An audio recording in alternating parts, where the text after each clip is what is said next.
Hello, my dear friends and students. Today we are discussing about chapter second, that is the cell. Now we will start with this. तो आइए जो भी chapter है second देखेंगे अपन cell right. Cell it is very important chapter throughout the right. Cell यानी कि structural functional unit of body, या आप जानते कि ये जो अपनी पूरी बॉडी है भैया वो कैसे तैयार हुई, राइट। एक यूनिट सेल जो है, एक सेल है, उसके ज्वाइन से जो भी सेल है वो ज्वाइन होता है, राइट। तो उसका टिश्यू तैयार हो जाता है, right. So many cell join together form a tissue and many tissue, right. अभी ये सेल है, एक भाई एक बंदा है, एक सेल है, अनेक सेल आ गए तो उसका हो गया टिश्यू। देन ऐसे टिश्यू जो है, बहुत सारे टिश्यू इकट्ठा होते हैं, ज्वाइन टुगेदर फॉर्म ऑर्गन्स। एक पर्टिकुलर ऑर्गन्स है, जैसे कि लंग्स हो या किडनी हो, तैयार होता है, राइट। तो आइए देखिए, फिर से देखते हैं कि cell, right, it is unit structure. Why it is called as a structural functional unit. हमने डेफिनेशन कही है कि भाई डेफिनेशन क्या है, हम देख रहे हैं चैप्टर कौन सा है, द सेल, राइट। सेल में हम डेफिनेशन देखेंगे, structural functional unit of living system, या हम उसे टिश्यू कहते हैं, लिविंग टिश्यू कहते हैं, लिविंग ऑर्गेनिज्म कहते हैं, right. Structural and functional unit of living system या लिविंग ऑर्गेनिज्म।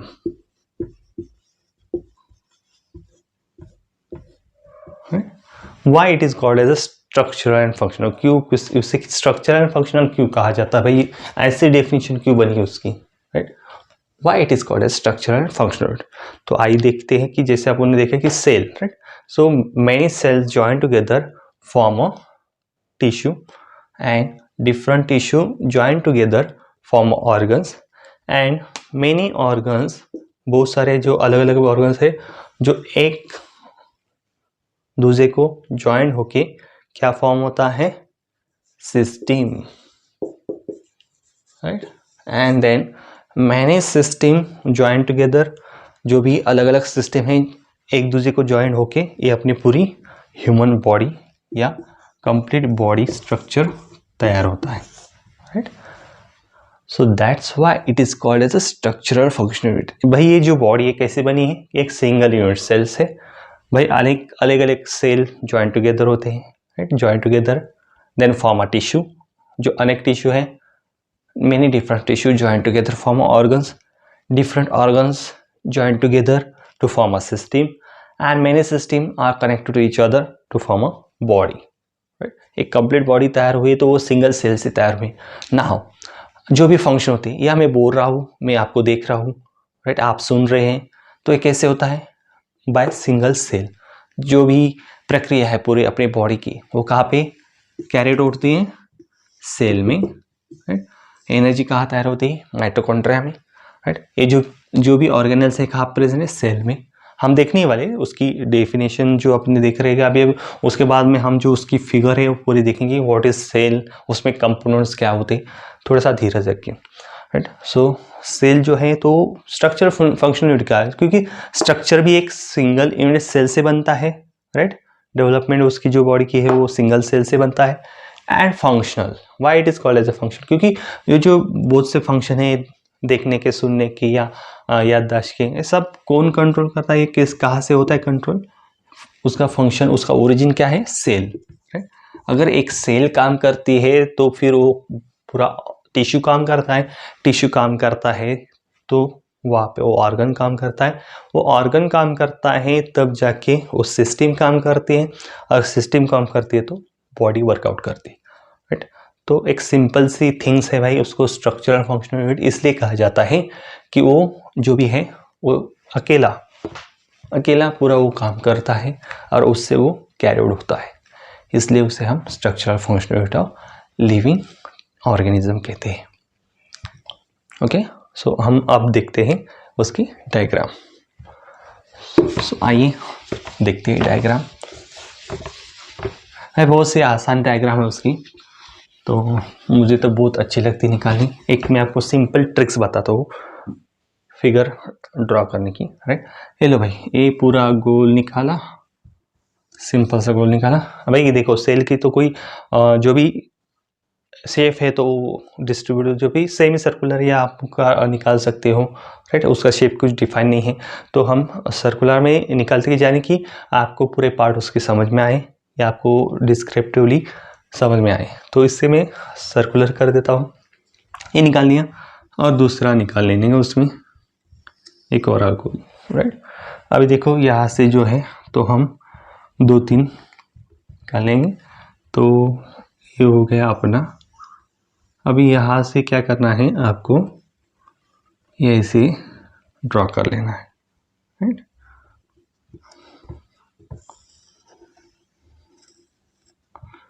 देखो ऐसे यहाँ से सिंपल सी बात है, पूरे बस 2-3 मिनट में मैं फिगर निकाल लेता हूँ ताकि आपको अच्छा से समझ में आना चाहिए कि कैसे निकालते हैं, राइट। अभी मैं अलग अलग पार्ट निकालता हूँ, जैसे कि ये जो है ये है न्यूक्लियस, राइट। वहाँ पे जो थ्रेड लाइक स्ट्रक्चर है उसे हम क्रोमेटिन कहते हैं, राइट। तो इसका जाके डीएनए में बनता है, राइट। उसमें ही न्यूक्लियोसोम्स, ये जो छोटे छोटे जो हैं तो है न्यूक्लियोसोम्स, न्यूक्लियोलस कहा जाता है उसको, right. So this the nucleus, यहाँ का एक रेगा स्ट्रक्चर निकाल लेते हैं। तो ड्रामेटिकली जो है जो भी डायग्रामेटिकली वो अच्छी तरह से दिखाई दे रहा है, राइट। अभी ये क्या है, इसके ऊपर हम दिखाई देंगे ये छोटे छोटे राइबोसोम्स, राइट। 2 तरह के एंडोप्लाज्मिक रेटिकुलम होते हैं, ये निकाला मैंने एंडोप्लाज्मिक रेटिकुलम, राइट। ये है न्यूक्लियस, न्यूक्लियस, ये न्यूक्लियस में क्या है भाई, ये जो है वो क्रोमेटिन है, राइट। ये जो है न्यूक्लियोलस, राइट। सो ये दोनों चीजें मिला के, क्रोमेटिन प्लस न्यूक्लियस मिला के न्यूक्लियस तैयार होता है।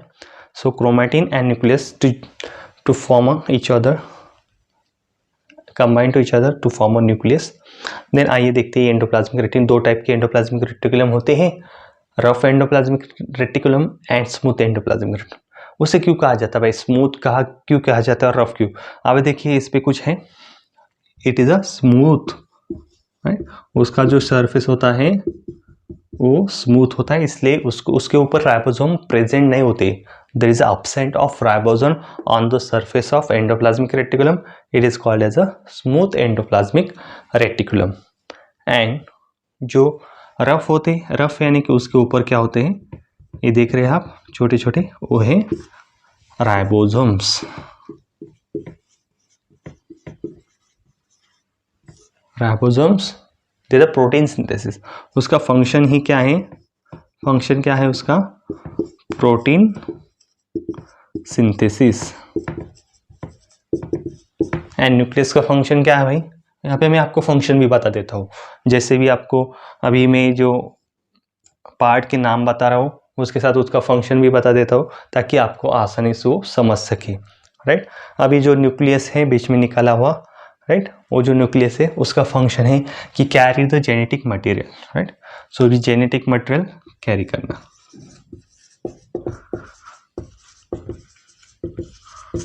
इससे क्या होता है भाई, डीएनए तैयार होता है। सो डीएनए जो है it is a genetic material, genetic information carry करने के लिए वो हेल्प आउट करता है न्यूक्लियस, राइट।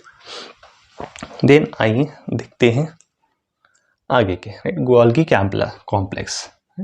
अब ये जो सैक होती है ये फोल्डिंग लाइक सैक होती है, राइट। आप देख सकते हैं यहाँ पे उसको गोल्गी एपरेटस भी कहा जाता है या उसको गोल्गी बॉडी भी कहा जाता है, right. It is a folding like structure, Golgi bodies, या उसे apparatus भी कहा जाता है, कुछ भी कह सकते हैं आप, apparatus कह सकते हैं या बॉडीज कह सकते हैं। सो गोल्गी कॉम्प्लेक्स भी कहा जाता है उसको, कॉम्प्लेक्स भी एक नाम है, तो अलग अलग नाम से आ जाता है complex. So this is the synonym of Golgi bodies, bodies apparatus complex.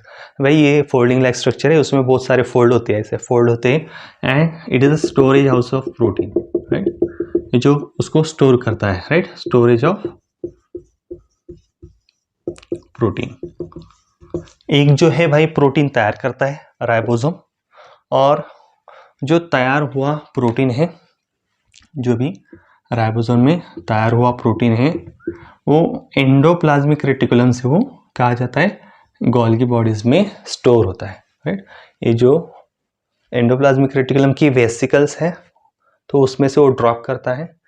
So ribosomes synthesize protein and then excrete into the vesicles of endoplasmic reticulum, and this endoplasmic reticulum transfer this protein towards the Golgi bodies for the storage, right? भाई जब जरूरत पड़ती है protein की, तब cell क्या होता है, उसको यूटिलाइज करता है और उससे एनर्जी। सबसे पहला और सबसे मोस्ट एंड सबसे बड़ा पार्ट बाकी है उसका माइटोकॉन्ड्रिया, या उसका महत्वपूर्ण पार्ट है जो माइटोकॉन्ड्रिया। माइटोकॉन्ड्रिया क्या है, पावर ऑफ द सेल। क्यों कहा जाता है उसको power of cell? Because it generate the energy. ATP form है, एडेनोट्राइफॉस्फेट। सो एडेनोट्राइफॉस्फेट के जो भी मॉलिक्यूल है, एनर्जी का मॉलिक्यूल, उसके फॉर्म में वो एनर्जी तैयार करता है, तब जाके आपके पूरे शरीर की एनर्जी तैयार होती है, उसको काम करने की शक्ति मिलती है, राइट। तो इसलिए उसको पावर हाउस कहा जाता है, क्योंकि वो एनर्जी तैयार करता है, राइट। तो अब माइटोकॉन्ड्रिया निकालेंगे। देखिए अभी माइटोकॉन्ड्रिया कैसे निकालना, ये देखिए, राइट। ये हो गया सिंपल सी, राइट। ये जो है उसका मैट्रिक्स। हम माइटोकॉन्ड्रिया की डे और जो भी ब्रॉड उसकी जो भी डायग्राम है वो देखेंगे। तो आइए उसका फंक्शन देखते हैं। This is mitochondria.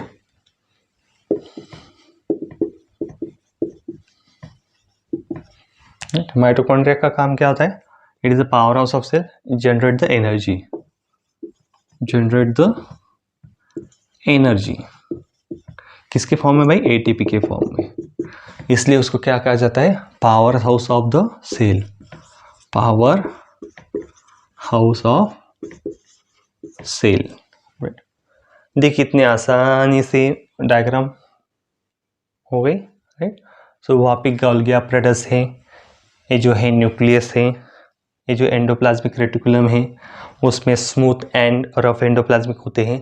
स्मूथ क्यों कहा जाता है भाई? उसके सरफेस पे राइबोसोम प्रेजेंट नहीं होता, उसे स्मूथ कहा जाता है, उसका सरफेस स्मूथ होता है।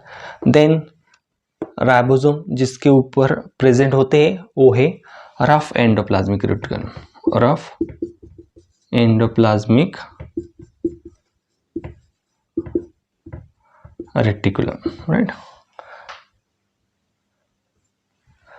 Rough endoplasmic reticulum. भाई थोड़ी सी गलती हो गई यहाँ पे, तो मैं सुधार लेता हूँ। So this is the rough endoplasmic reticulum, right. तो समझना बहुत ज़रूरी है कि ये फिगर कैसे निकालनी है। ये जो मैंने मेन पार्ट उसके ड्रॉप आउट किए हैं। अभी जो भी देखो, अभी ये सेल वॉल है, ये जो बाकी की बाजू की जो है, अभी इसको जो भी ऑर्गेनेल्स है, आप इसको ऑर्गेनेल्स कह सकते हैं, जो भी सेल में, राइट। सो सेल में जो भी प्रेजेंट है कंस्टिट्यूएंट्स उसे कहा जाता है या ऑर्गेनेल्स कहा जाता है। आपको क्वेश्चन पूछा जाता है what are the different organelles of cell. Cell में कौन से अलग अलग प्रकार के घटक होते हैं, ऑर्गेनेल्स होते हैं, उसके कंपोनेंट्स कहा जाता है, उसको कंपोनेंट्स भी कहते हैं। कि कंपोनेंट्स अरे तुम्हारे क्वेश्चन में अलग तरह से पूछ सकते हैं कि कंपोनेंट्स कौन से, तो again this same things, organelles. So they are the different organelles like Golgi bodies है, न्यूक्लियस है, एंडोप्लाज्मिक रेटिकुलम है, देन राइबोसोम है, माइटोकॉन्ड्रिया है। So this is the main, and one more important organelles is that lysosome। lysosome जो है देखिए, आप यहाँ पे निकालता हूँ मैं, लाइसोसोम भाई उसे सुसाइडल बैग कहा जाता है। सुसाइडल बैग क्यों कहा जाता है उसको भाई? ये जो बाकी की जो साइटोप्लाज्म में जो भी सेल डिब्रीज है या जो भी फॉरेन पार्टिकल है या बैक्टीरिया, उसको अगर बैक्टीरिया अगर जाता है या प्राइमरी बैक्टीरिया कुछ होता है तो वो इनगल्फ कर लेता है भाई, इस तरह से आ गया इसमें। तो वो क्या करता है, उसको इनगल्फ करता है और खुद के बीच में ले जाता है, उसको डेड कर देता है। अरे इसलिए उसे कहा जाता है सुसाइडल बैग, यानी कि वह उसमें अगर कोई चला गया, कोई पार्टिकल या कोई बैक्टीरिया, तो वो मर जाता है, राइट। क्योंकि वो क्या करता है, फैगोसाइटिक मूवमेंट से, राइट, फैगोसाइटिक मूवमेंट से उसको क्या करता है कि कैप्चर करता है और एक बार अंदर आने के बाद उसको जकड़ लेता है और वहाँ पे उसकी डेथ होती है, जो भी पार्टिकल या फॉरेन पार्टिकल या बैक्टीरिया हो। तो इसलिए उसको उस लाइसोसोम को क्या कहते हैं, suicidal bag, right. Is a very important in respect of the defence mechanism between the cells और in between the cell, internally through the cell. अब ये जो भी पार्ट दिख रहा है आपको, ये जो अलग अलग बीच में का means nucleus up to cell wall, right. ये जो सेल वॉल है इसके बीच में का जो पार्ट है उसे हम क्या कहते हैं, साइटोप्लाज्म।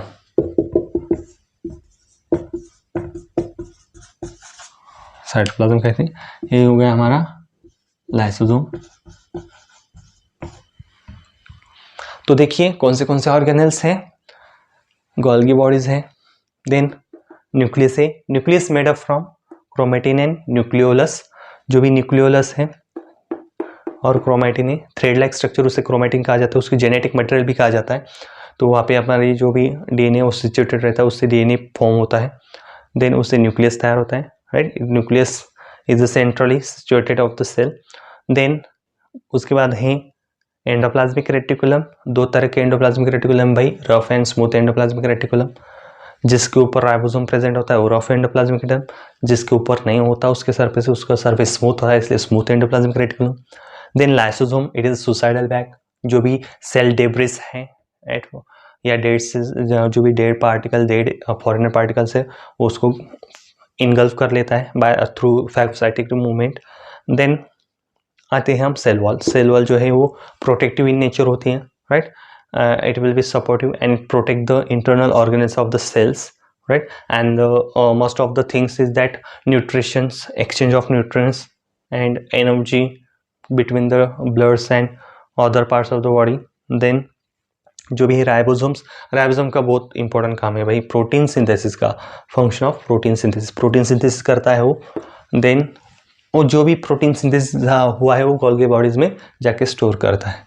देन माइटोकॉन्ड्रिया, उसे हम क्या कहते हैं, power house of the cell, right, क्योंकि भाई वो एनर्जी तैयार करता है in the form of ATP, adeno triphosphate, जो भी एनर्जी का स्वरूप है, एनर्जी का टाइप है, वो उसके फॉर्म में वो तैयार करता है। That is it is called as a power house of the cell, right.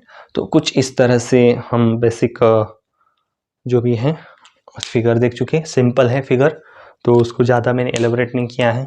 Simple जो भी है ये स्ट्रक्चर है और इसके फंक्शन है। This is a basic anatomy physiology related about the cell. हमने इंट्रोडक्शन देखा, सेल के बारे में देखा। आगे हम डिस्क्रिप्टिवली हर एक पार्ट का, जो भी गोल्गी बॉडीज है, न्यूक्लियस है, एंडोप्लाज्मिक रेटिकुलम है, उसका डिस्क्रिप्टिव मैनर में हम देखेंगे वन बाय वन। आज के लिए यही मैं आपका कदम करता हूँ। So thank you so much for watching this video. मेरा वीडियो अगर अच्छा लगा तो आप ज़रूर सब्सक्राइब कीजिए, और आगे आपको इसकी सीरीज़ देखने को मिलेंगी मेरे प्लेलिस्ट में।